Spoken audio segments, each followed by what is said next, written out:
Hello students, I am back and this time I have come with something for you for which you have been waiting for long.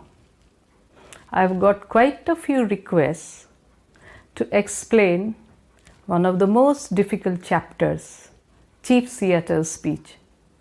So here I am. Actually, it's not so difficult.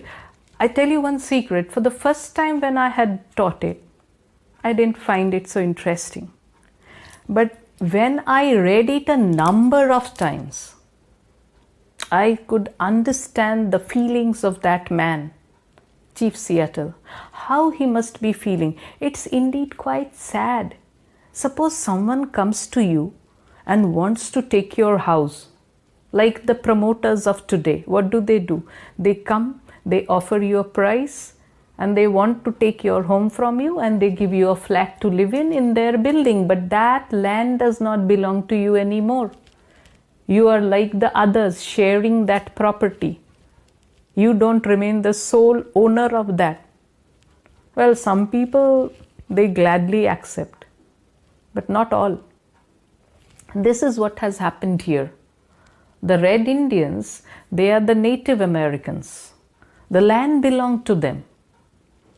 And Christopher Columbus, when he came, found this place, he thought these are Indians because he was in quest of India.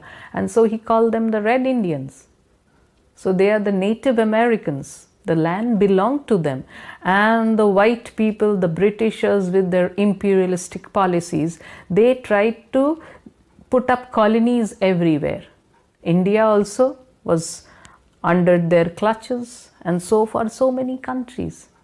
So Chief Seattle has been sent a proposal by the governor, and he is a representative of the big chief in Washington, that is George Washington. So what is the proposal about? The proposal is that we want to buy your land. You accept it. We will give you, you don't need to leave the land and go away. We will give you a place where you will remain. That means the movements of these natives are being restricted. You can't roam here and there. Actually, when the white people came and settled, so there was hostilities. They fought against each other.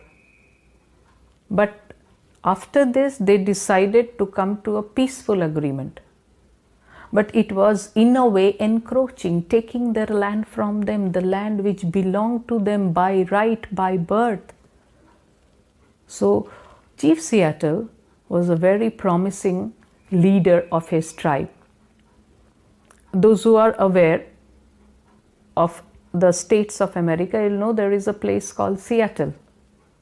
So this man's personality was such that he has a name. He has the name of a city bears his name, Seattle. So let's get to work. Let's see what Chief Seattle has to tell. So in the first paragraph, he talks that about the difficult times that are coming, the difficult times that they are to face. So he says today everything is pleasant. And he talks about the sky. This, if you read this very nicely, you'll realize how attached these people are to nature. They are very fond of the land. They are fond of the skies, the valleys, the mountains, the rivers, and everything is as if an integral part of their living. So he says that sky had once been compassionate, sympathetic towards us. But now, he says it might not be for long. So he says it might change. Today it seems it's okay, everything is fine. But tomorrow it may be overcast with clouds. What does clouds symbolize? Bad times, hard times, tough times. Clouds symbolize bad weather. So bad times may come. We might not be as we are now.